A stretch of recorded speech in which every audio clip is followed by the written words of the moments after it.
I guess this is probably the first person with autism getting married in Nigeria. Recently, the adopted son of Apostle Chibuzor Chinyere tied the knot with a single woman of God, and the story has stirred intense debate online. The couple received an overwhelming amount of support from members of Omega Power Ministries, including gifts like 10 million naira, a house, and an overseas vacation, and promises of 20 million naira after 10 years if all goes well. Some individual members also contributed significant amounts, showing deep support for the young couple. But the real question many are asking is deeper than the lavish gifts or celebrations. Can autistic people actually marry? Are they able to give proper consent, understand the responsibilities of marriage, and maintain a committed relationship? Experts in psychology and social development often point out that autism is a spectrum, meaning that abilities vary widely. Some individuals with autism can make fully informed decisions and sustain a marriage, while others may need guidance and support from family and the community. This moment has reignited discussions about rights, inclusion, and societal support for people living with disabilities in Nigeria,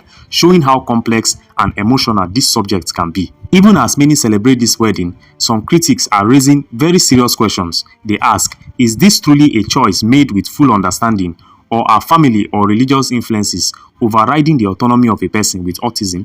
In Nigeria, discussions about marriage often blend cultural expectations, religious pressures, and personal choice, making it difficult to separate genuine consent from societal influence. Some psychologists often argue that while autism does not automatically prevent someone from consenting, it can affect decision-making in subtle ways. Complex issues like emotional intelligence, social cues, and long-term planning are often part of a successful marriage. Could these challenges make a marriage less stable or put the individual at risk?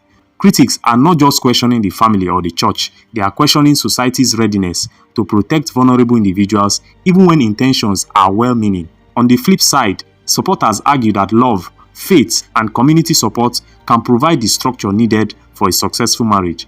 Apostle Chibuzor's son is reportedly already gaining independence, learning to feed himself without assistance. While many see this as a sign that he is capable of handling adult responsibilities, for many in the church, this marriage is a test to faith, which many see as a sign that he is capable of handling adult responsibilities. For many in the church, this marriage is a testament to faith, miracles, and the power of supportive communities to overcome what society labels as limitations. Now, let's step back and look at the broader picture. Autism as a spectrum disorder comes with varying degrees of abilities to understand social and emotional situations. Scientific research shows that many adults with autism can form meaningful relationships, live independently, and even marry, but success often depends on support systems, therapy, and a realistic understanding of responsibilities. This is why the controversy heats up. Critics say that even if someone on the spectrum is capable of consent, society must ensure that the decision is fully informed and not influenced by religious authority or family pressure. On the other hand, supporters insist that denying marriage based solely on autism can be discriminatory, stripping individuals of personal freedom and the chance to experience love, companionship, and community recognition. Apostle Chibuzor's adopted son, for example, received massive community support, a 10 million naira gift, a house, overseas vacation, and ongoing pledges. To many, this is a miracle in motion, a tangible sign that faith and community can compensate for challenges that autism might present. But skeptics warn that such gestures, however generous, do not automatically ensure emotional readiness or marital stability. The debate is now both ethical and practical. When does protection become limitation, and when does support empower? So, what's the real takeaway from all of this? On one hand, you have a young man with autism marrying, supported by a massive outpouring from his religious community, a story that feels miraculous, inspiring, and heartwarming. On the other hand, questions remain: can he truly consent? Will this marriage thrive without ongoing support? Are we celebrating faith while ignoring scientific caution?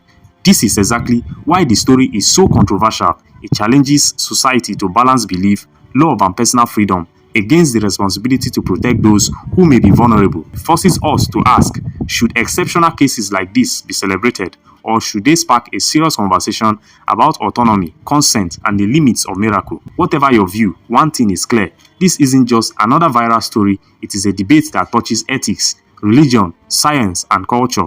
And as long as people continue to question, discuss, and learn from it, the conversation and the controversy is very much far from